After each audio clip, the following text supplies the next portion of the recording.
kana rono ndolo tin kawal amai dingo mikina na vivuke se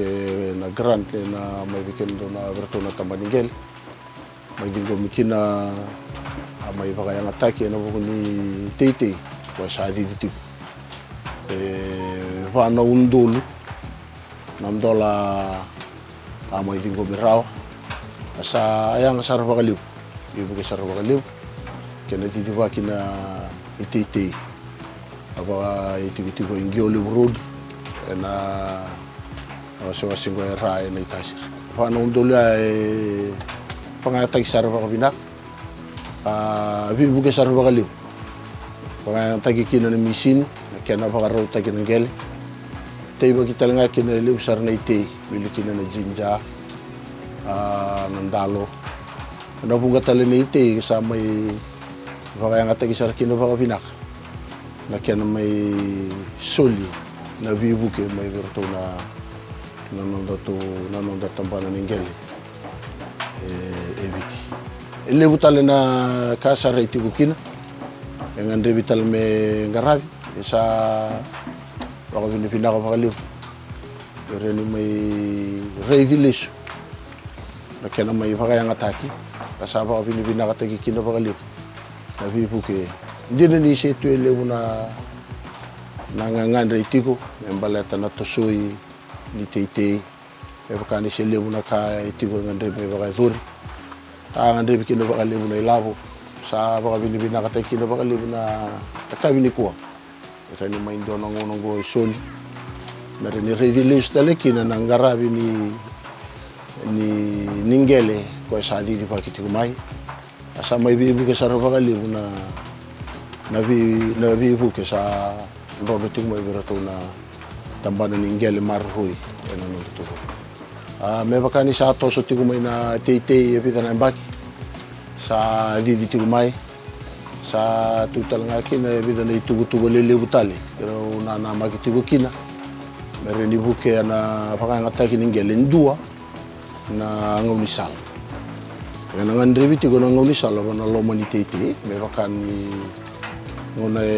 do rathabu kina na ite kila na manpower azola na ande kina na vivu kini ngomisala ando talana kaya ngande bitika sanga itu ya kene karua do talena bakana nanu satiko kere ni toki sare ni bona susumon man bakana nambay nito ande kene balata nambay nito reni bangataki watatalanga naman di wasatiko ni bibu ke sarva li bona titi ta kene karwa na susu buak kene ka toluti bona nambai ni na tombuni ka ana bono itiko ndoni itiko na lisia reni ngarabi kina na tombuni ka si tombuni ura kwa sa itiko na vagana ni kena toso na itete mai vana ite sa ngarabi tiko kakina mesara ni visa yani na susu man Mari ni dawir tal ngakin na buke na dito bakini ni fam. Yang begang na bana na usati ko. Ambalata ng umisala mari ni buke. Nabito sa kina lo manitete. Pakakin na kina visa ni na tobo ni bakaro taginingel. Bakay nga taginingel me kunitete nga. Tos tal nga ni kina susumon ma. Na lebuto do ko ni Lisia tiko ba na lisingo arus nga bulu neka na kena may transfer tagibi na kena may transfer nali sabi at sini kawono nga kaya nangono go sabi adobo ni no walu na kasama kaya nga tagiti ana ngono mandangango na vi mama niya kana jinja sa tital tiko sa tiuti atigo nandalo na tabioka wati kaya vida tale na ite sehingga inanumichiga meron rafa kaya ngatakian may bakani lewu tigo anambamba lewu tal tigo nga na vanua itigo kinawai meron rafa kasalataki kaya kusapa ka pinipina kataki kinapa lewu na vivu indo na vivu ke lewu sar buki kinana kena ngarafa kaya ngataki ng kaya ayato may ito na tambanan ng gel marroy abuke sa bakalibu na iti iyo me ato me nangonong go kilani sengan rebiti bakalibu na vivuke kasa baka nui tu kere ni tostal na vi baka donui e baka ngani na misini nangan rebi na ilabo ratete na tamatata nangan rebi na ilabo sa baka nui tu ke nandu atala na vivuke kere ni baka donui mere ni tosoi nga na ite buke kina ng bulan ni Mato Bupale kakina na itubutuba talang itu mere ni baka toro ite ng bula na kena baka yang may bana baka yang atakin kel weekend nga na ito ke inda baka anda pangele dona kali usa tu weekend ngel dona kana tamata ra panga ngel itu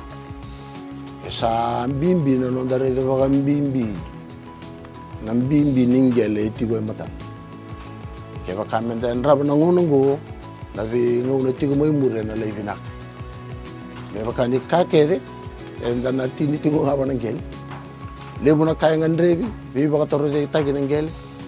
yebi kenda na baka yang tagi gel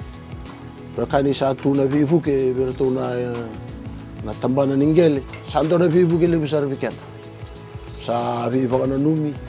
vi baka ndreti tigo weekend ng ngoy ndo ng sando ni kenda baka yang ataka sara baka binak mereni baka binak atagi talang akina nanon day tigo sengol nga ni tigo ba koro baka yabusa